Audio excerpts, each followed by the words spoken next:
So my name is Oliver Fien. I am the director of the West Coast Metabolomics Center. And today it is my great pleasure to welcome Dr. Michelle Reyzer from Vanderbilt University. Dr. Reyzer is a research assistant professor at the Department of Biochemistry at Vanderbilt University in Nashville, Tennessee. She has 74 publications, according to ResearchGate. She earned her bachelor at the chemistry department of the College of William and Mary in Williamsburg, Virginia, and her PhD in analytical chemistry from the University of Texas at Austin in 2000.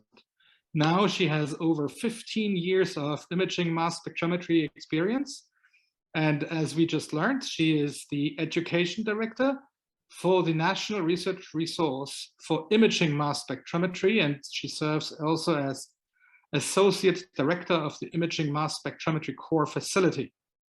So she is involved heavily in the oversight and teaching and use of imaging mass spectrometry. And as most of you know, but maybe not everybody, we also got ourselves a timsTOF Flex, which allows us to do LC ionizability mass spectrometry or imaging mass spectrometry. And we have done our first images thanks to Michelle Reyzer's teaching to Zach Rubbo, who went to Vanderbilt. And we already used some of those images for actually second proposal in imaging mass spectrometry that went out this week. So the NIH has now officially gotten our proposal that we too should do something. Anyway, so welcome, Dr. Reyzer. We are very much interested to learn more about MALDI imaging, mass spectrometry for small molecule analysis. Michelle, the floor is yours. Thank you very much. Okay, well, thank you very much for the kind invitation and the nice introduction. I'm glad to see you guys are already up and running and got some images out already. So I think that's a testament to how far the field has come over really not that long of a time. People can get an instrument and jump right in and get going. So I am going to talk to you today about imaging specifically focused on small molecule analysis.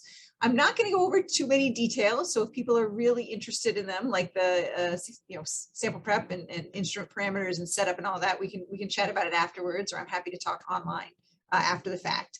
But let me just jump in. I like to start a little bit with some perspective, just to put imaging mass spectrometry in perspective, because when you think about it, there are a lot of imaging techniques out there already in lots of different fields, and physicians, clinicians rely on them every day. Things like PET and X-ray scans. I actually broke my arm about a year ago, got an X-ray scan, saw the break in the bone, and, that was very important. MRI, fluorescence, et cetera, some things in the pharmaceutical industry, like audio radiography, has been used forever, where you follow the radio label of a drug across across the tissue section. But they all have certain drawbacks, and most of them, the biggest thing is most of them don't give you any chemical or molecularly specific information about where anything is. So that's, of course, where imaging mass spectrometry comes in, because it really combines molecular specificity with the location of where things are. And I love this as just an introductory image. This was obtained many, many years ago. You can see the reference down here at the bottom, but this is a series of proteins. You can see from 4,000 up to almost 40,000 molecular weight in this little tiny organ called the epididymis, the mouse epididymis. And this is a little organ filled with tubules with lots of excreted proteins that spermatozoa travel down as they mature. And so they're exposed to all these different proteins as they complete their maturation. And you can really see from this image all the different proteins that are shown up in very unique spatially localized areas all along this organ. Which I just think this is something that's really difficult to do with any other technique. So that's why we're interested in imaging with mass spectrometry. And it's not just us. You can see just from the number of publications, again, just to give you a feel for it, you can see since early 2000s, the field has just really picked up. And it's so great because at ASMS or other meetings, you just see people from lots of different fields now, just again, because the technology is sort of out there, it's a little bit more accessible. Lots of different fields. People are interested in what imaging mass spectrometry can do to help them answer their analytical questions. So The basic approach, like I said, I'm not going to go into too much detail. As Zach can tell you, there are lots of different details at every one of these steps that you can think about depending on your analyte and your tissue, et cetera. But the basic idea is we start with thin tissue sections, and pretty much everything I'm going to show you today is tissue, although again, people can work on other things, plants and other things. But we take a thin tissue section, we cut it on a cryostat. Usually we're talking about fresh frozen. We'll thaw mount it directly onto some sort of target plate. A lot of times it's an ITO coated glass slide. It could be another MALDI target plate. We're going to cover it with matrix. Again, all I'm talking about today is MALDI. So we do require a matrix to be put on top of your sample. That just helps your analytes be absorbed gently into the gas phase. We take our tissue section on a plate. Once it's coated with matrix, we put it in the instrument, and then we're going to fire a laser in a raster pattern all across the tissue section and acquire mass spectra at each point or at each pixel. From then you can look at the data in two different ways. You can look at it in spectral form, which is kind of shown here. Each pixel, you're going to get either a full mass spectra or, a targeted MSMS product ion mass spectrum, but you'll get a mass spectrum at each pixel. So you can look at the data that way, or for any individual MO/Z value, you can recreate its localization across in a two-dimensional area over the surface of the tissue, and you could look at the images that way. And so again, there's lots of ways you can interrogate the data. It depends really on what you're trying to use the imaging to, what question you're trying to answer. Small molecules, particularly, there's a few little things, I guess, that you want to focus on. So again, as I mentioned, we are using MALDI, and so we are putting a matrix on top of our samples. Most of the matrices, sort of the traditional matrices you think of in the MALDI world, are actually small chemical compounds themselves, right? So here's just an example of DHB, dihydroxybenzoic acid, or cinepinic acid, right here, two very common MALDI matrices. And these are just the TOF mass spectra of just the matrices with no other analytes in them at all. And you can see really beautiful mass spectra with no analyte in there at all. So, and these all come from matrix adducts, salt adducts, water adducts, fragments, dimers, trimers, all that kind of stuff. So it's really a rich mass spectrum just from the matrices themselves. So you can imagine if you have a drug that may be around 350 or 275, it may cause some problems. If you're looking at something in these matrices, you may get some spectral interference, and that can definitely cause a loss of sensitivity and specificity. So there's lots of sort of strategies to overcome all these matrix interferences. So I'm just kind of listing some here. And most of these have been used, in the literature to some degree or another. So maybe the most simple one, right, is a careful choice of a matrix where you find a matrix that it doesn't have any interference in the area that you're interested in. One sort of caveat to that is, especially when you're looking at tissues, the matrix may not have a peak there, but you may actually have another small molecule from your tissue that's going to interfere. So there's still other things that can interfere, but at least in terms of the matrix, you can find one that maybe has a blank spot where you're interested in. Another one that is used a lot, and you'll see an example of this later on when I talk about our lipid imaging experiments, is the use of a high-performing, high-resolving power mass spectrometer. So something like an FTICR. That will at least allow you to pull some of those signals apart. So if you have a nominally isobaric peak from your matrix and whatever peak you're interested in, but if they actually can be separated with sufficient resolving power, that can really help you, again, separate out those matrix interference peaks. There are some matrix-free techniques.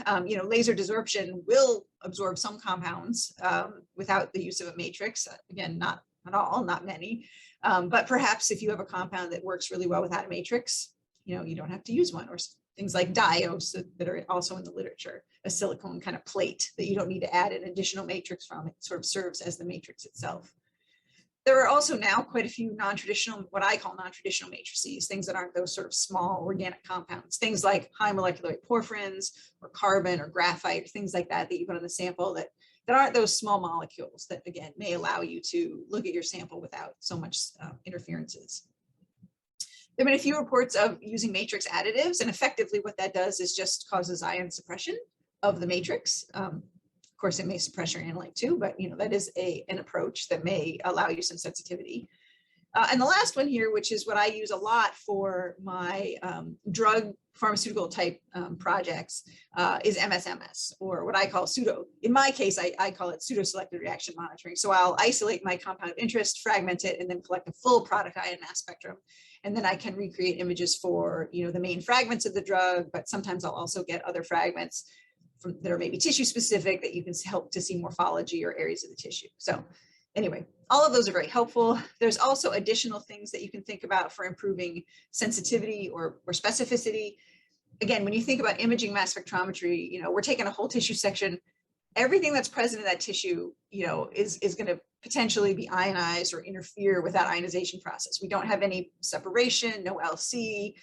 Everything that's there can sort of interact and suppress other things. So there are some things you can do, like targeted sample prep strategies, things like certain washes, or even derivatization. If you have a compound, you know, that has, you know, you can get it to react in a very specific way with a derivatization agent. And again, there's a number of examples of this in the literature. You can do that, and then you can image your derivatized compound.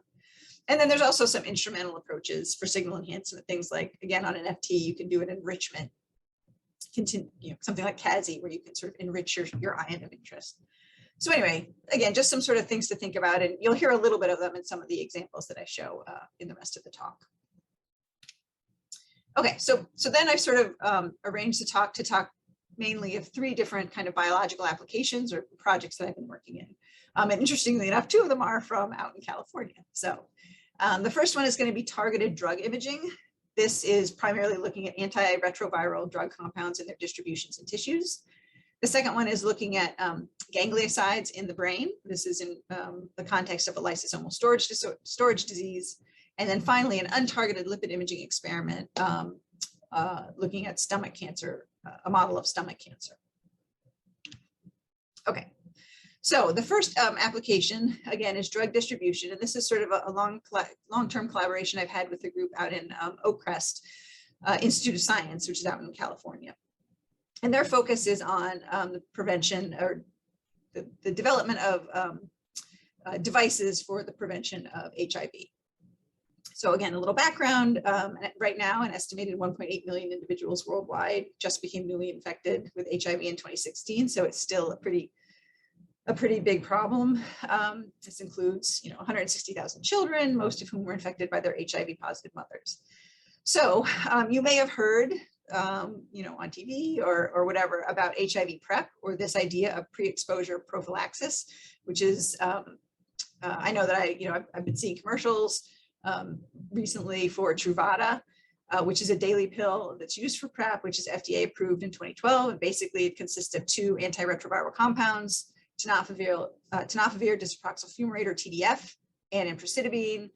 It's a daily pill, you take it every day, and it should prevent HIV infection.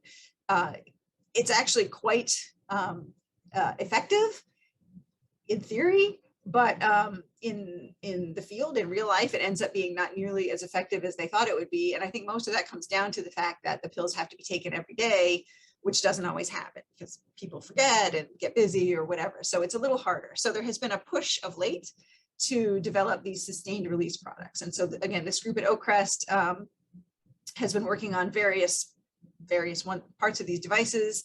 The first one that I'm going to talk about with you is an intravaginal ring, or IBR, to provide protection from HIV for an extended period of time. And their initial sort of studies on these things is about 30 days.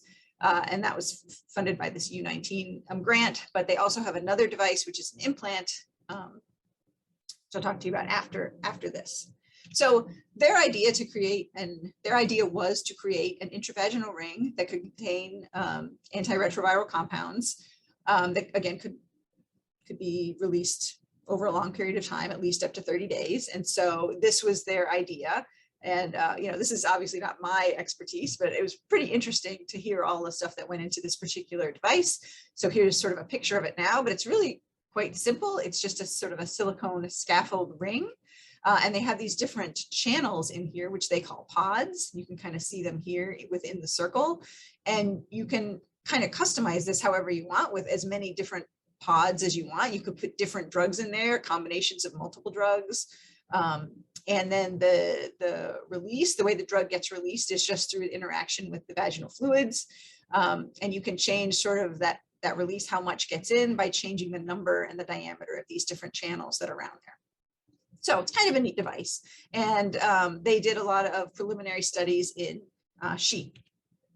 Oops, before I get to that, let's talk about the compounds, right? So these are the compounds that they're putting in. Again, they're putting in this TDF. It's the same compound that was in the Truvada pill, tenofovir disoproxyl fumarate, which is shown here. It actually undergoes metabolism in the body. It forms this sort of intermediate, which they call the MONOPOC. And then tenofovir, which is of course the main drug. This then gets metabolized again in the body, forms a monophosphate and then a diphosphate. And this is sort of the anti-viral compound here. So there's 5 compounds, and they're actually really interested in where all these compounds are in the body, in the tissues, after being subjected to this intravaginal ring. So again, when I look at these, my goal was to create sort of individual MSMS targeted reactions for all these different compounds. So you can see this here. Again, here's just the drug. You can see tenofovir is 287 molecular weight. It actually works pretty well in both positive and negative mode. In positive mode, you look for the protonated 288, and it fragments to 270, and these little guys here as well. It's mostly a loss of water, so it's not, well, it's a loss of water, so it's not super specific, but sensitivity was reasonable. In negative mode, it's a little bit cleaner. So the deprotonated 286 forms these 3 pretty robust ions. Certainly the 151 and the 134 are pretty large, very clean background. So this ultimately is the method that I chose to look at for when I was looking at the drug tissues, or the drug dose tissues. And I developed a method like this for all of the different compounds. They were able to give me standards of all of them. So that's one of the perks or advantages of looking at sort of dose tissues like this. You usually can have a standard and you can optimize things on the front end. Okay, as far as the experimental design, they had the pod IVR, in this case with TDF, the tenofovir compound, plus lactate, which was just something to help the absorption of the tenofovir. As I said, this was all done on sheep. There were several different sheep. The sample that I got was removed on day 28 without a washout. And one of the sheep, again, the one that I got, was a terminal study where they actually removed the entire vaginal tract. And I'll show you what that looks like. Some of the specifics about the IMS experiment, again, I got tissue sections. They were sectioned to 12 microns. In this case, I'm using 9AA or 9-aminoacridine as the matrix. It works really well for to help deprotonate things. It's a bit of a non-traditional matrix, but it is a small molecule. Anyway, 9AA matrix applied via our robotic TM sprayer. All this was done on a MALDI LTQ, linear ion trap, in negative ion mode with MSMS. And again, just to kind of put this in perspective, my little part was a tiny part of this overall study. They were really interested in all of the pharmacokinetics, pharmacodynamics, toxicity, all that kind of stuff with this pod and with this experiment. So here's just some more details about the IVR formulation itself. This was the overall study design, and there were 3 sheep involved. So again, this was a 28-day, I got the sample at 28 days. But pretty much every 7 days, a bunch of samples were obtained, swabs, cervical vaginal fluid lavage, biopsies were taken along the way as well. But this on day 38 for one of the sheep, again, was the sample that I got. So hopefully you guys haven't eaten lunch yet. It isn't too gory, but here is a picture of the sheep vaginal tissue. Now this is frozen, but this was removed from the sheep, kind of unrolled a little bit. And this is what the guys at Oakcrest got. So obviously this is way too big. This is probably, I don't know, 7-8 inches or something. It's a pretty long, pretty big, thick piece of tissue. The ring sort of sits sort of here, if you guys can see my cursor. So we wanted to get sort of tissue that was kind of near the actual ring itself. So the guys at Oakcrest ended up cutting out sort of these 2 blocks of tissue and sending it to me. Like I said, it ends up, this one was maybe like 4 or 5 inches by 4 or 5 inches. So it was still a little bit too big for me to deal with. So I actually cut that tissue again in force. And the results that you're going to see is from this little corner up here, which I'm calling 1A. So I took this tissue, cut it into 12 micron thick sections, and analyzed it by MALDI. So the really exciting part is this is what we got for the tenofovir. So again, this is sort of the active drug itself. So this is an optical picture of the tissue. This is on sort of a gold-coated plate. That's why it looks sort of yellowy. But the vaginal tissue has this, epithelium with all these sort of deep grooves and stuff on the top of it. In H&E, you can sort of see it a little bit clearer. I guess some of these grooves are. And you can see that this now is the signal for tenofovir. It's the sum of the two main fragment ions. And you can see a very strong signal right at the top in this epithelial layer. It's not really going all the way through the vaginal tissue, but this is, of course, where the HIV exposure would be. So it seems to be in the right place. So that was pretty excited. So they were really excited to see this data, again, for the actual tenofovir compound. Then, like I said, they wanted to look at all of those different compounds. So we looked at the TDF, which is the parent prodrug. In this case, I'm showing you all the individual fragment ions, and I've added here a control piece of tissue. So this was not exposed to any type of drug at all. And you see, we didn't really see any of the parent at all. There's no real difference between the control and the dosed. There's some sort of overall background signal. That was true also for the MONOPOC. You can see some of these were a little bit higher, but there's no difference between the control. So really, we're not seeing the parent, we're not seeing the MONOPOC. We are seeing the tenofovir. They also wanted to see if we were actually seeing the mono and the diphosphorylated compounds as well. So we looked for those. And in fact, we were able to see the monophosphorylated compound. You can see it here. Again, this is a serial piece of tissue, but again, we see it in the same area of the epithelium, and we could even see the diphosphate as well. So we see the drug, the active drug is in the place where the HIV would come into contact with it. And in fact, it is getting metabolized into the active form, diphosphate, in that same area in the tissue itself. So that's kind of a piece of information they don't get from the other PK or quantitation type experiments. It does match with what they've seen. So again, this was sort of the other part of all those swabs and tissue biopsies that they got. They did things like figure out the release rate. So they know the release rate. This is from those 3 individual sheep. So it's somewhere around, close to 2 milligrams per day that's being released from the pod. And then when they can quantitate the amount of tenofovir and the amount of diphosphate in the tissue, again, over different days, it's a reasonably consistent amount of drug. They know the amount of drug that they need to be effective, but that doesn't really tell you if the amount of drug is where it needs to be. So our images actually allow them to say, yes, it looks like the drug is present in the right area as well. So that was all very exciting for the IVR ring experiment. As I mentioned, they also were looking at an implant. So that's what I'm going to chat about now. So this was a little bit different.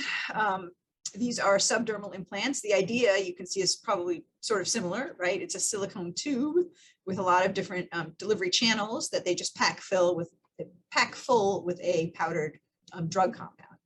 Again, the release is dependent on the number and size of these delivery channels. In this case, the prodrug is not TDF, but it's TAF, or tenofovir alafenamide. So it's a different compound. And here's just a picture of kind of what it looks like in the tissue. Again, this is a subdermal implant, so it's just placed under the skin. I think it's in the back leg of like the mice. And this is kind of what it looks like when it was removed after in a couple different mice. After day 3, day 21, it forms this sort of capsule around it. In this case, what they wanted the imaging to do was to be able to assess the drug, not at the site of action, but sort of at the area surrounding the implant, because it's such a high amount, and they wanted to see if that could inform any findings they might find related to sort of toxicity or inflammation or things like that. So, well, first let me go to the drug. Like I said, it's slightly different. This is TAF itself. And again, its metabolism profile. So it does get metabolized into a couple different compounds. One is this metabolite Y, and then over here is this metabolite X that are reasonably stable enough that you can see them. Then it gets further metabolized into tenofovir, so that's the same compound, and then the mono and the diphosphorylated form of those. So again, they wanted to look at all of these different compounds. So again, these methods for the tenofovir and the mono and diphosphate were the same as what I used from before. TAF was a little bit different, and for the metabolite X and Y, and it turned out that these 3 actually worked a lot better in positive mode. So anyway, I just ran these 3 in positive mode, but again, MS experiments, and I'm looking at all the images you're going to see for these compounds are the sum of their fragment ions here in bold. And I should say that this for the implants just came out earlier this year. So if you have any questions or want to read a lot more about the project, you can find it here in this reference.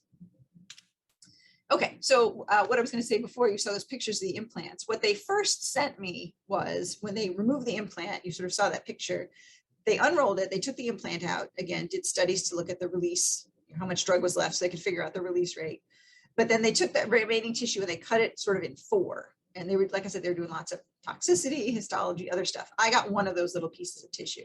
And that's what you're seeing here. So again, these are samples across the time up through day 28 for both TAF and tenofovir. I, in fact, was able to see all 6 of those compounds in all of the tissues. And again, here's a control undosed just for comparison. And you can see some of these compounds, they do have a pretty nice, unique sort of localized distribution. And so my collaborators were pretty confident that was the area of the tissue that was right in contact with the implant itself. For me, I mean, I believe that's true. It's certainly the most likely, but with this sort of tissue, it was really hard to orient it at all.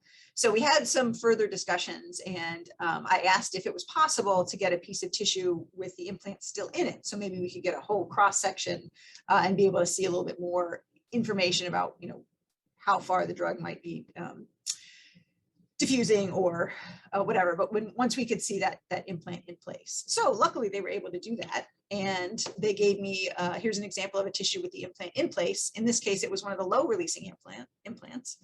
But here I think you can appreciate, you can put a little bit more in context, I think, where the drug is in relation to the implant and how things are really not going very far around the implant area itself. So again, here's a cross section. This big empty area is sort of where the implant is. One thing I didn't consider when I asked them this, and when I got the tissues and I was cutting it on the cryostat, is that implant is just full of powdered drug. So as I'm cutting with a razor blade going through it, the powdered drug is kind of just going everywhere.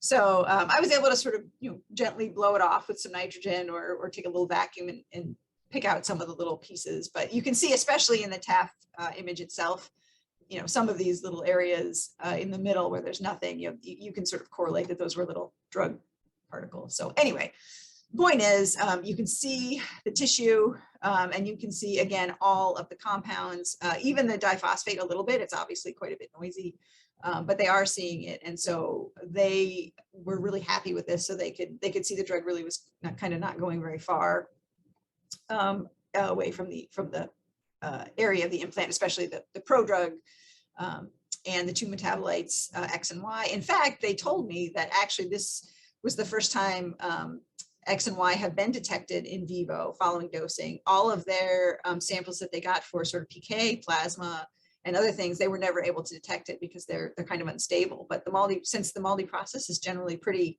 not necessarily the MALDI process, but the tissue prep, we're not homogenizing it. The sample can actually stay reasonably. They don't react, so they're a little bit more stable throughout the process for MALDI imaging as opposed to homogenization where they were degrading. So they were really excited about this, very happy with this, and are able to use this information as they sort of assess the performance of their implants as well. So the overall conclusions for these 2 little projects were we were able to successfully image the tenofovir, the mono, and the diphosphate in the vaginal tissue. We showed clear localization to the epithelium mucosa area, and they were really in good agreement with the quantitative LCMS results. Similarly, with the implant, we successfully imaged all of the 6 metabolites in the mouse tissue with the subdermal implant, and hopefully that distribution can help them interpret the local tolerance findings.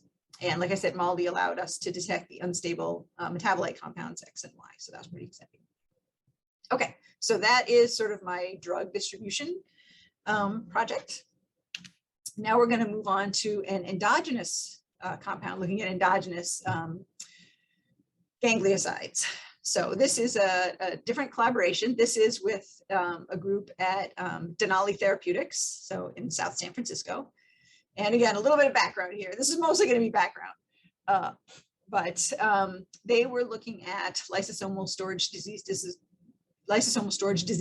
and specifically they're looking at this MPS type 2. I guess there's a over 50 of these, over 50 monogenic disorders, most of which result from deficiency of a single lysosomal enzyme. And usually the effects of this enzyme inactivity is an accumulation of substrates, and that causes downstream central nervous system dysfunction. This particular one that they're interested in, MPS II, is caused by a deficiency of this enzyme, iduronate 2-sulfatase, or IDS, and it's involved in the catabolism of glycosaminoglycans. And it occurs in about 1 in 170,000 live births, typically results in early death. So again, this lysosomal malfunction also causes an accumulation of secondary lysosomal storage projects, including gangliosides. So that's really what they wanted me to help look at. And from their point of view as a company, the current standard of care for this particular disorder is the delivery of recombinant IDS, that enzyme. So I guess it does reduce the accumulation of these GAG compounds, but doesn't treat the central nervous system components of the disease. So they were wondering if something else could maybe help with that. They've developed this novel enzyme transport vehicle, ETV, for the delivery of protein therapeutics. And this was evaluated in a mouse model. So that's what they kind of wanted, again, us to look at. So here again is just some of their data using their mouse model. Here you see in a bunch of different tissues, the wild type, these are now looking at glycosaminoglycans here. In all of the tissues of the knockout, you can see a huge increase as these things are accumulating. In the brain, you can see now, again, this is the knockout, this is the, this is the wild type, this is the knockout. So again, you see this big accumulation of GAGs. This is with the standard of care, so you don't see much of a change. This is with their new compound. You see a big change, low. It's not quite normal, but it is back. And they were looking at multi and single dose, et cetera. So it does look like their particular compound helps in terms of reducing the glycosaminoglycans. They also then looked at, again, gangliosides in the brain. So again, this is the wild type. And you see that the knockout has a big increase in these two different gangliosides. The standard of care doesn't make much of a difference. Their compound seems to go back to about normal. So you see it for these two different ganglioside compounds. So again, they see a lot of evidence. Again, this is from HPLC and other kinds of things that their compound is having an effect specifically with these ganglioside compounds. So the next question is, where are they increased, and is it a localized effect? So obviously that's where they wanted imaging mass spectrometry to sort of help answer that question. So here's an issue where ganglioside detection can be a little tricky because they are often suppressed by abundant phospholipids. So again, here is a TOF mass spectra where you can see abundant phospholipid signals. We see these a lot. They're pre-charged. They work great. And over here are the gangliosides. So you can see them, but they're fairly small, and you don't always see them. This work, I should say, is by Martin Dufresne, who's now a postdoc in our lab. So he was very helpful when I got this project in terms of helping me figure out what to do. So it turns out that he, while he was in graduate school, worked out a method to enhance ganglioside detection. And basically what it comes down to is they tested these different variables. They took the tissues and they would wash them with ammonium formate, which has been shown before. It helps remove salts and other things that can help the detection of different lipid species. So they tested the washing time, the concentration of the ammonium formate, and they actually waited a little bit after they put matrix on before they analyzed it. They did it right away, but then they waited 1 and 2 days to look at if the signal was better. And interestingly, it ended up that if you wait a couple days after putting matrix on, you actually do get an enhancement of the signal. So again, this is from their paper. This is sort of a summary of their results. So again, you can read about that here if you're interested in it. So this was, again, half of a brain section. You can see here, the images on the right are with their optimal method. So this is with the ammonium formate rinse and after waiting a little bit before analyzing it. And the one on the left is sort of just control. So I think that's no rinse, image it kind of right away. And so you do see a big improvement in the signals of many different ganglioside compounds. You can see them, and you can see obviously their distributions. This is interesting because for this compound here, this GD1 D38.6, You actually can see it in tissue without their sort of method, but it's actually at a pretty interesting form. It's actually picked up a sodium and lost 2 hydrogens, which this is a species that we will see sometimes. Anyway, so with the ammonium formate washing, we're going to get rid of the sodium, and we are able to see it just in its -H form. So overall, this method does do a pretty good job at improving the ganglioside signal. So that's what I used when I went ahead and did their tissues. So all of that to show you my one slide with the imaging, but it actually worked really, really well. So this was now tissues from Denali. Again, this is their wild type, where we don't see a whole lot of ganglioside distribution. It's these 2 different species in the brain. Their knockout, we do see an increased amount of gangliosides, and it does seem to be localized to the hypothalamus and the amygdala areas, both of them. So there is an increase in their lysosomal storage disease knockout model. Standard of care does not seem to make a big difference. We still see this increased abundance, and it's still in these areas. And then with their, delivery vehicle, we see that the signals now kind of go back to normal. So this was, I said, I don't get a lot of projects like this where a company or a collaborator comes to me and says, well, we think this is happening. This is what we want to see. It's these compounds, it's here. And it worked kind of just as advertised. But again, we're able to show specifically where these compounds are accumulating in the brain, and that the localization or the decrease after their compound of interest is simply making them go away in those areas. So the spatial component is something that they weren't really able to get with all of the other, again, lots and lots of HPLC and other things to kind of look at these compounds and where they were in different tissues or how much was there, but it was more bulk tissue analysis. So, okay, so that was lysosomal storage disease. We were able to visualize the secondary lysosomal storage substrates in vivo. It supported the LCMS analysis of what they got through brain homogenates, and so I think it's being helpful to them in terms of drug discovery down the line. My third application now is one of an untargeted imaging experiment, in this case kind of focused on lipids, but same basic idea would go through if you're looking at any other kind of endogenous metabolites. So this project is looking at a model, a Mongolian gerbil model of stomach cancer. And this is in collaboration with Tim Kover, who's a PI at Vanderbilt University Medical Center. So this is sort of an in-house collaboration. So again, a little bit of background. Helicobacter pylori is a gram-negative bacteria that colonizes the human stomach. And this colonization can result in chronic gastric inflammation, just called gastritis, and that can sometimes lead to stomach cancer. And stomach cancer is the 3rd leading cause of cancer mortality worldwide. But there's not a lot understood about the molecular alterations that occur in the gastric tissue prior to development of stomach cancer. And so that's what they sort of wanted to look at. They do have this Mongolian gerbil model of stomach cancer, and that's what they wanted to explore.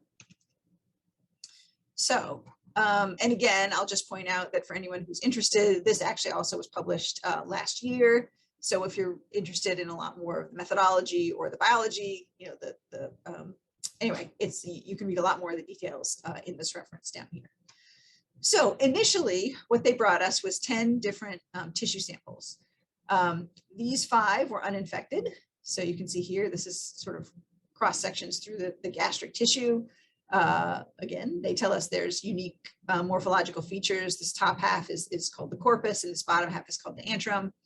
I'm sure they can tell you a lot more about what happens in each of those areas of tissue. But anyway, we got 5 uninfected and then 5 infected gastric tissue. So you can see right away, most of these are much larger. But the disease presentation was somewhat heterogeneous. And so within these 5 infected tissues, there were 2, these 2 here marked with C, that showed evidence of gastric cancer. These 2 right here showed evidence of dysplasia. And this one seemed to have a bit of a milder disease. It only had inflammation. And so this was the first cohort. As we went on, they wanted to not standardize, but they wanted to look at it a little bit more with a little bit more refined disease states. So they did a second cohort of 6 tissue samples, again, 2 more uninfected, 2 that had more defined mild disease, they just had inflammation, and then 2 more with severe disease, 1 with cancer and 1 with dysplasia. So overall, we had 16 different tissues in 2 different cohorts with infected and uninfected. So one of the first things, of course, we did was just compare the spectra overall. So this is sort of an average spectra for an uninfected tissue and an infected tissue over a whole tissue. And a couple of things to note about this initially is that at first glance, they look really similar, which you might expect, right? If you're taking the overall lipid signature over sort of a whole tissue, you think they're going to look maybe fairly similar. And in fact, they do. But this is also pretty typical because then if you really want to see differences, you have to sort of dig down and really interrogate all of your spectra, because some of the differences are going to be sort of in these smaller regions. And so there are software packages and other things that you can do to sort of help you figure out some of the differences. So anyway, for example, we did find some nice differences. So this peak at 720.5 was found to be very high in the infected tissues and quite low in the uninfected tissues. So this is something that seemed to be popping up with infection, as opposed to the signal at 817, which was really high in the uninfected tissues, and it wasn't there anymore in the infected tissues. So you can go through your data like this and you can find peaks of interest. But again, part of what they wanted to see was not only what was changing, but where was it changing? And does that have some information about what's going on as the tissue is being reorganized as it becomes cancerous. So here's just an example of some of the images, and just for reference, I put my the basic methods over here. And these are of those 2 peaks that I just told you about. The 720, which was higher in the infected tissues, and so you can see, you definitely see it higher in the infected tissues, more so in the more severely infected tissues than this this mild one. These 2 mild ones here. So this is probably associated with sort of inflammation that's going on as the tissue is becoming infected. But then this signal over here had a really unique distribution. So this is something that's present in the normal tissues, the uninfected tissues, and it's not really present with severe disease at all. But not only that, it has a very specific localization to this corpus area that I mentioned before. And they were really interested in that. They said this was a very interesting distribution. And so as we actually went through the data, we found a number of signals that actually had this sort of corpus-specific distribution in both positive and negative mode. So here's a couple examples of a couple peaks in negative mode that, again, you see this is sort of overlaid on the optical pictures just to kind of put it in perspective where it is. But again, the uninfected and the mildly infected tissues had this signal, and it's really pretty dramatically gone in the severely infected tissues. Same thing with this 480. And then in the positive mode, there were several peaks that showed that same distribution. Again, very similar, present in the uninfected and the mild disease, really not there in the severe disease tissues. So they were really excited. They thought this could be something interesting, but of course, it's only interesting if we can sort of put a name on what these compounds are, right? So they can really understand what's going on. So one benefit, as I said, of using a high performance instrument, this was all done on our FTICR, 15 Tesla FTICR instrument, is that we do have a high resolving power. So we can submit these detected masses with a pretty small 5 to 10 ppm window into a database like lipid maps and see what it gives us. And so a lot of times there are more than one option, certainly. But here's just a list of some of the potential IDs that we got just from sort of the accurate mass. And here's sort of the search parameters are marked down here. So we were able to get an idea of some of these. And then in order to sort of confirm this, we actually did a in-house lipidomics experiment where we took serial sections, extracted the lipids over them, ran them through an LCMS. So we got LCMS-MS lipidomics data, and we were actually able to match a bunch of these and confirm them. And in fact, confirm, in some cases, confirm the fatty acid tails for a lot of these, for many of these samples. So we're pretty confident with a lot of these identifications then.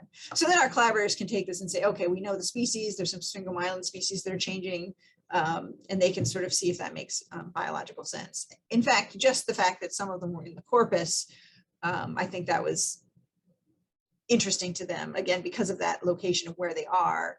They know that there are some cell types that are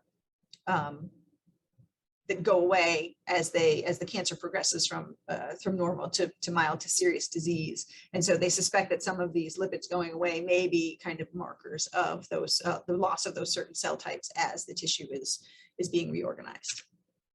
So again, this imaging mass spectrometry study enabled us to see the visualization of gastric alterations in the lipid content of these Mongolian gerbil stomachs after infection with H. pylori. A subset of differentially abundant lipids were localized specifically to the corpus. And again, our collaborators are pretty excited about the potential of this as being some sort of new diagnostic approach for this pre-malignant condition.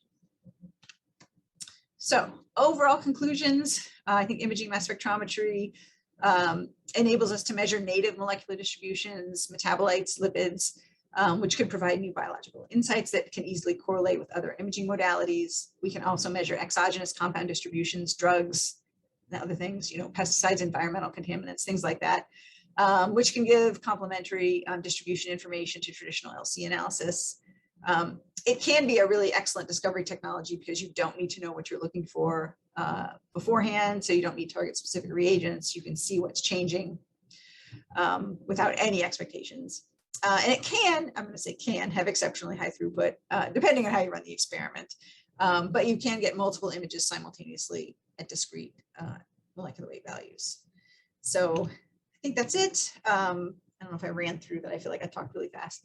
I'll thank everybody at the Mass Spec Research Center, of course, Richard Caprelli, the director, but everyone here is very helpful in giving up their time. My main collaborators for the projects that I showed here, Mark at the Oakcrest Institute of Science, Annie and Pepe at Denali Therapeutics. I know Giuseppe's moved now, but he was there when all this work was going through. And then Tim at Vanderbilt. And I'll just leave you with, before I take questions, as Oliver said in the beginning, I do run the Imaging Mass Spectrometry Core Laboratory. So if anybody is interested and wants to try something out or has a project that they want to talk about with me, I would be happy to chat with you if anybody wants to further in terms of running some samples. So I guess with that, I'll stop and take questions. Should I stop my sharing? No, I think that's fine. I'll be doing the questions, Dr. Reyzer. Okay. So just to start off, thanks for the wonderful talk. That was really elaborate, and I learned a lot in terms of the applications. So just to jump right in, what do you think about nanostructure imaging mass spectrometry? Does this complement classic MALDI imaging or not so useful? Oh, is this one of the chat ones? Nanostructure. Yeah. I have no personal experience with that. So, and I can't say I'm too up on that. So I'm afraid I'm not really be able to, probably not gonna be able to comment very much on that because I just don't know enough about it. I'm sorry. It's okay. Moving to the TFD study that you spoke about, were you only studying female sheeps or did you also use male sheeps?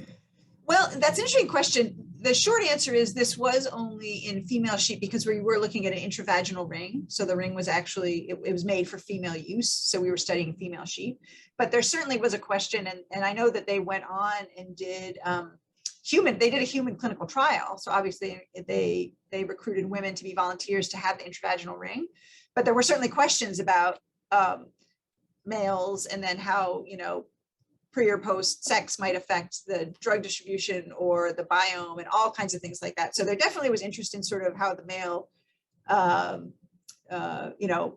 might affect some of this. But for what I did right here was just for the placement of the ring and the surrounding tissues, it was just the female sheep because they're interested in, that's where it's going to be protective for the female. Yeah, totally makes sense. But also very interesting point that you make.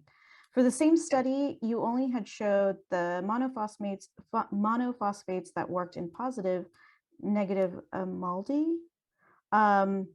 One would expect phosphates, specifically ditryphosphates, to be better ionizable in negative MALDI. Is that the case, or is it matrix specific? No, I think you're actually right. And so what I was saying is that tenofovir, I was actually able to see it in both modes, but negative did work better. It was more sensitive and specific, like the fragmentation was more informative. But a lot of times you can kind of see things that you might expect to just go in one mode. Sometimes I will see them both, but it definitely worked better in my hands in negative, and the dye and the triphosphate certainly worked better. And I don't even think I tried them in positive once I got the better method for the tenofovir itself in negative mode. The other two just worked really well in negative. So yeah, you're absolutely right. Great. Would you do spiking experiments at low dose to make sure that the negative findings are true negatives and not simply matrix suppression? What I try to do for most drug experiments, usually you have access to a non-dosed tissue. So that is always one control that I always do. I'll always run a dose versus a non-dose to make sure that I can see, there should be nothing there in the non-dosed. And if there is, then I'm getting some sort of interfering chemical interference peak from something. Let's see, in terms of, I will sometimes spike a blank tissue with drug just to make sure that I can see it well on the tissue to take care of some matrix effects. I'm not sure that's totally what you're getting at, but so yeah, a lot of these different control experiments I definitely do. And it's easier certainly with, with dosed compounds, right? Some of these experiments get a little trickier when you're looking at endogenous compounds, because how do you find a true blank for that? You can maybe do a standard addition sort of thing where you might add some and see the signal go up, but those can get a little trickier. Great. And now thinking about quantitative image analysis, especially for the statement that iduronate to sulfatase only reduce the GM intensity somewhat. Can we quantify this? Can we quantify and compare maybe, let's say, an N of 6 images, and which software would integrate such images? So yeah, there's definitely different approaches to quantitation, and then either absolute versus sort of relative quantitation. For this kind of study, again, since it's an endogenous compound, absolute would be really hard, right? Because there's no real blank, and it would be a little tricky. But you certainly could go through and do like a calibration curve on a certain, on a homogeneous, and there are definitely papers that talk about that.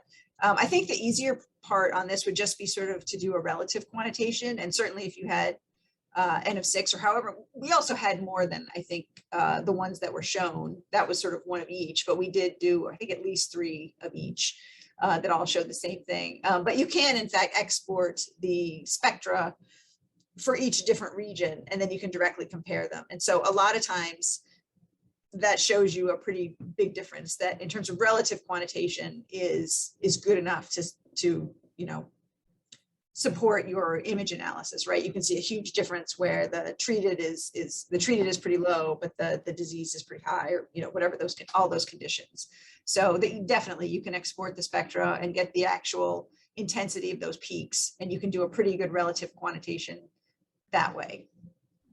Great. I'm sure we'll be doing something similar somewhere down the line. So yeah, that is very helpful. Yeah. And now switching gears to adducts, how do you determine which adduct form in untargeted mass spectra just by accurate mass or having a list of possible adduct candidates, especially for the unusual adduct forms like M plus 2H plus sodium or even M plus matrix plus H? How do you guide the elucidation for adduct and even annotation? Yeah, that's a good question. So that I've seen that M plus sodium minus 2H, not super rarely now. Like I've seen that before, so I don't think that's totally crazy. But now, I mean, it definitely can be tricky, right? Because if you just look for accurate mass, you will definitely get things that are really, really close.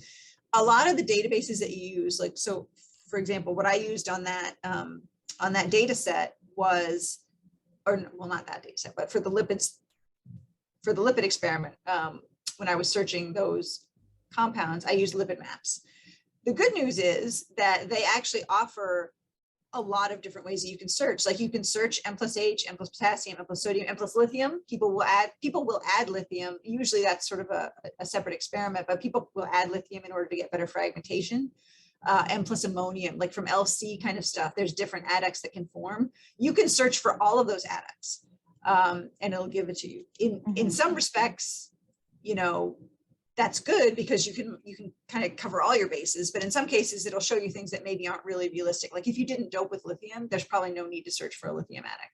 And the more results you get, the more possibilities you're going to see things. You know, you might have 5 or 6 candidates for your one mass, depending on kind of what you look for. So it's definitely tricky. There are other, you know, so really when we do this kind of untargeted experiment, you know, we'll usually start with a simple database search. Then we'll do something like I showed, we'll do an LCMS and we'll try and match them together. But you can also do other things. I didn't talk about it here, but one of the other things we did after the fact is I took a serial section of some of those tissues.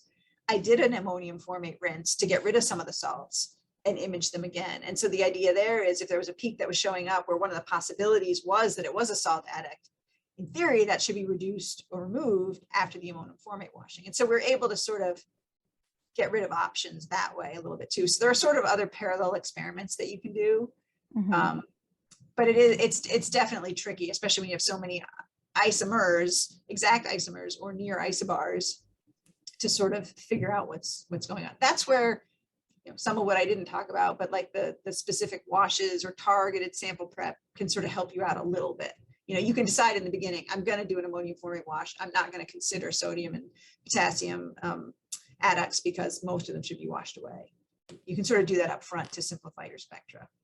Great. That's a really good tip in terms of how to kind of handle that situation, especially with the complexity that addicts can bring to our data sets. So regarding the stomach cancer application, why didn't you do MSMS on those tentative lipid IDs that you had shown? I didn't mention, actually, that was something else that we did try. Some of those signals were quite low and we weren't able to get much. Some of them, again, we weren't adding lithium. We wanted to match the peak we actually got. We were able to fragment them and we did get confirmation of, for example, the class. So we saw the head group, you know, so we could say, okay, well, it's definitely a PC or it's consistent with a PC. So we did do that. I didn't mention that data, but we did do that as well as another experiment to try and get to those identities. Great, thank you for the clarification. And sticking with the same project, can you elaborate on the workflow of the extraction of lipids for LC-MS-MS? Was this with a robotic spotter for extraction in specific ROIs or bulk homogenization of entire section? Was matrix applied prior to lipid extraction to account for adducts? So I'd say I would definitely refer you to the paper on that. I personally did not do this. I believe it was not done with the spotter though. I'm pretty sure that this was either, I think that what we did was we took serial sections and I think we may have scraped off the corpus region and the antrum region on one infected and one uninfected. And so each of those 4 samples were then done a normal like homogenization, just LCMS lipidomics. But I'm not positive. So I would definitely check with the paper. So I do know this was definitely not the robotic spotter, but I'm not totally, I feel like it was, I seem to remember that it was sort of a scrape and put into a tube. It's possible it was a manual extraction also. So, but the details are going to be in the paper. Great, I don't, and as far as your second question, I don't think matrix was applied prior to lipid extraction. So that's a good point. What we would have gotten would have just been the lipids. I think our idea there was just if something was detected and characterized well in the LCMS, then at least we could say if it was in our match, like, well, we know that, you know, if there was maybe a mass that had maybe 2 or 3 options and one of them was detected in the lipidomics analysis, we felt like we could at least say, well, this is consistent with what we found in the LC. These other 2, there's no other supporting evidence that these may be here, right? So it was sort of that kind of analysis or what we did. Does that make sense? Yeah. And still sticking with this project, when you're doing more exploratory and targeted experiments, how are you collecting MSMS data? So to kind of go back to that last question that we had, would this need to be done in a targeted fashion after determining differential features, or are there DDA type approaches for MALDI MSMS? So for this, all of this untargeted experiment was done in MS mode, and the MS was just used in our case for sort of digging up after, or trying to follow up on potential IDs and identifying what the compounds were. I will say, and I think Oliver said you guys have, or something about a timsTOF.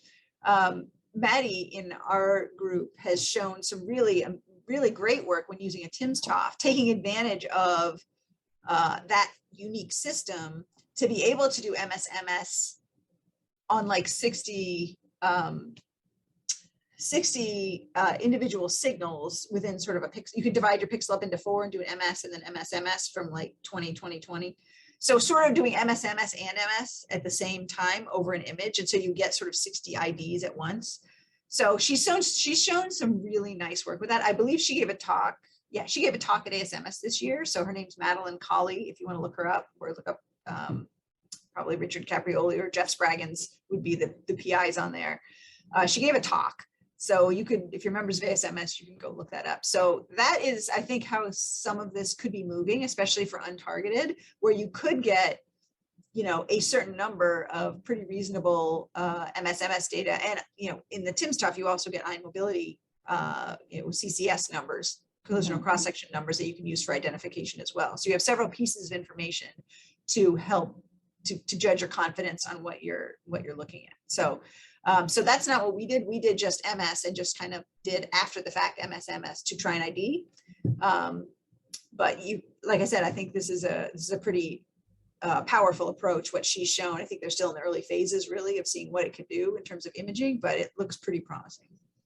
Great, thanks for the recommendation. What could be the explanation why waiting for days after matrix deposition helps enhancing GM detection? Was the slide remaining wet to prolong the extraction? That's a really good question, and I would probably just mostly refer you back to the paper, because at this point I don't know. I mean, I wasn't involved in how they figured that out. I was just like, I got the bottom line. If you do this, it works better. It seems likely it's something like that, but they probably discuss it a bit more in that paper. Okay, great, thank you. Is there a metabolite species bias in your detected metabolites? For example, is it true that most identified metabolites are lipids? That's a good question. Yeah, I guess what I would say is we know that, phospholipid species show up really well, right? They're precharged, PCs, PEs. If you look at negative mode, PSs, PIs. And we know that mass range, and they're very abundant. So we do tend, everyone falls into it, I guess, right? We'll say I'm doing a lipid image. You're right, I'm not really. I haven't pre-treated my sample to get rid of anything that's not lipid. I'm only looking at things that show up. So certainly there's other things in there. Many of the species that are abundant, like I said, if you do a search and you do MS, they are likely to be lipids, but certainly not everything. And that's going to be tissue specific and disease specific. And I will say that I do have a method. It's not really much different that picks up a lot of lipids in negative mode, but I do pick up a lot of charged metabolites. So things I can pick up, ATP, ADP, hexose phosphates, cholesterol sulfates, those sort of negatively charged metabolite species. And so there's an overlap. And so if you see an unknown signal there, you may not know. I will also say, though, that you do have some, when you use a high resolving power instrument, the metabolites have a very specific mass defect, the lipids have a very specific mass defect, and they're often different than some of the metabolites, right? So the lipids are often like 0.5, that point after the decimal point. And then some of the actual metabolites are like 0.0 or 0.1, right? So you can use that kind of information to sort of get you on the right track. But certainly there are unknowns in there that we don't know what they are. I'm sure of that. Yeah. So. Okay, great. And for the last question in the chat, for tissues like the lung that require inflation to retain tissue architecture, is there a specific inflation medium that works best for imaging of lipids? What are some additional considerations to take into account during sample prep of these tissue types? That's a very good question. And actually, I just have a new collaboration that's starting with lungs. And they are trying, so there was a paper that came out a long time ago, I think out of, I'm blanking on this name, Bob Murphy's lab. where they inflated some lungs to look for lipids. And I think they used a modified OCT, either very dilute or it was modified in some way. So I think that's what I think that's what my collaborator is starting with. But I think there have been a couple other papers that they've tried things like maybe gelatin or CMC, carboxymethylcellulose. Let me take a step back. We know that some embedding media will cause signal suppression for our images, right? So that's why we try to avoid OCT in general, because we know that sometimes it will suppress signals, and it also will show up in our spectra as well. But you need a compound like that sometimes to help keep tissues that are, fragile to sort of cut them better. So there is quite a bit of papers and information out now on alternative embedding media. So specifically with the lung, like I said, I'm not totally sure. Like I said, I think my collaborator is using this modified OCT from an old Murphy paper. But in terms of just the other embedding stuff, I know that some folks in our lab have been using fish gelatin a lot, and there's definitely been other things in the literature using some combination of sort of gelatin or CMC. So my guess is something like that to help inflate the lungs would probably help. There's a couple, you need something that's going to cut well, that's not going to have mass spectral interference. So there's kind of several different facets of whatever that compound ends up being. Obviously easier to get into the lungs, and it can't be too viscous that it won't actually get in there and get into all the airways to keep it, to support it, when you take the lungs out. But it needs, so anyways, there's lots of different things out there. So I think if you do probably some literature searching on kind of alternate embedding media or something, you'll probably come up with a couple different options. Great. There's a couple more questions. Sure. Staying with fixing tissue, have you ever done imaging, specifically small molecule imaging, on FFPE fixed tissues? Yes. So FFPE tissues, we do really well with peptides and proteins, right? We'll wash them, we'll denature them, we'll apply matrix on top, enzyme on top. And people have done trypsin. They've also done, like Rick Drake and Peggy Angel have done a lot with glycans. They put the glycosidases on there. They work really well. For small molecules, there definitely are some papers out there that have looked at lipids, I think, and metabolites in FFPE fixed tissues. I tend to worry about that. I think the short answer is I think you can probably detect things. The bigger question is, I think, is what those images, how close those images hew to what the tissue was before it was fixed, right? Because they've been sitting in fixative. The fixatives have a lot of salts. I know one paper showed that the actual compounds that they got depended on what type of fixative, like if it was a sodium formaldehyde or if there was depending on what salt was in there, it shifted what you were seeing, which makes sense. So I definitely, if I have a choice, I would definitely stay with fresh frozen for small molecules and metabolites. If all you have is FFPE, it's worth a try.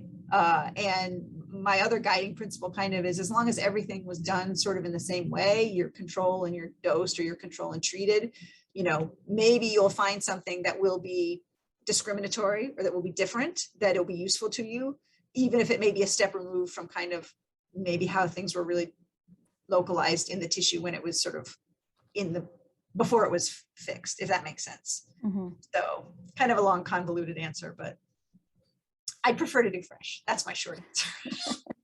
Great. And now for those who are interested in working with the core lab, Yes. How does one go about there? I see that your information is there, but also with, the MALDI imaging experiments that you described, they're very extensive, or they require exploration, and every project is very dependent. How do you set a fair design, and how do you consider budget and cost and time? What I usually will do is talk to someone, and sometimes things are more or less straightforward, right? They have a drug, they want to look at a time point, they already have some PK, they have a drug standard, sometimes things are very straightforward. And then it's just, I give them a budget based, all of our costs are sort of per hour. So I can sort of reasonably estimate the amount of time it'll take to analyze their sample or whatever. If things are a little bit more not straightforward, maybe it's, a tissue I've never worked with, maybe it's a particular analyte they're interested in that I haven't worked with, or that tends to be low abundance or something like that, what I will usually suggest is just, you know, if I think it's reasonable in the first place. There definitely been a couple where it's like, I'm not sure we can help you, you know. But if it seems like it's something that could work with maybe a little time, then what I'll usually suggest is just send me like a couple samples. You know, why don't you send me like 2 of your biggest differences, just 1 or 2, you know, we have this idea, maybe I'll try this method and see if it works, or I'll try this wash and see if that works, and kind of take it from there, right? If it doesn't work, that may be the end, because I typically don't have, you know, like everybody else, right? We're personnel limited, and I typically don't have tons of time to develop whole new methods from scratch. But I can usually start with just a couple things and we'll check and see. And that's usually doesn't take a lot of time, or doesn't, you know, that's usually a good place to start. And then if it works, we build up from there, or we build up in stages, right? We'll say, okay, we'll start with this. Let's do the first part of the experiment. Oh, that's working. Or maybe, okay, the lipid part is working, but the protein part isn't, you know, so then we'll just focus on that. Or I actually have one project. I didn't present it this time because it's just started, but they were interested in steroids and cholesterol. Ugh. And those don't usually show up very well. I have a hard time with them, you know, but as I sort of said, I can see cholesterol sulfate and I can see sulfated lipids because they're negatively charged. They show up pretty well in negative mode. So I talked to the collaborator and I said, well, you know, she was able to get me 2 standards of sort of these estrogen sulfates. And so she gave me 2 kidneys and, you know, I looked at them and I couldn't see the estrogen sulfates, but I could see cholesterol sulfate, but it turned out we were seeing a gender difference.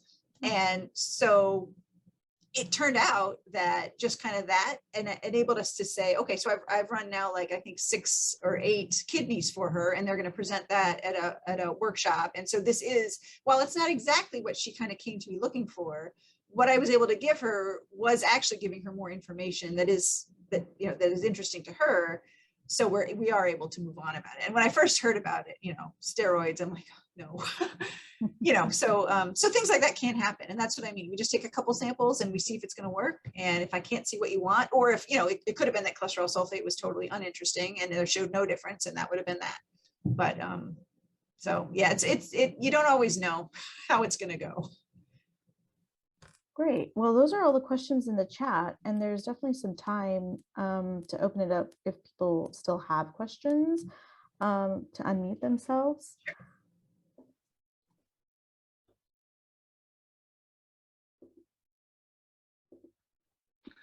Does anyone have further questions, direct comments?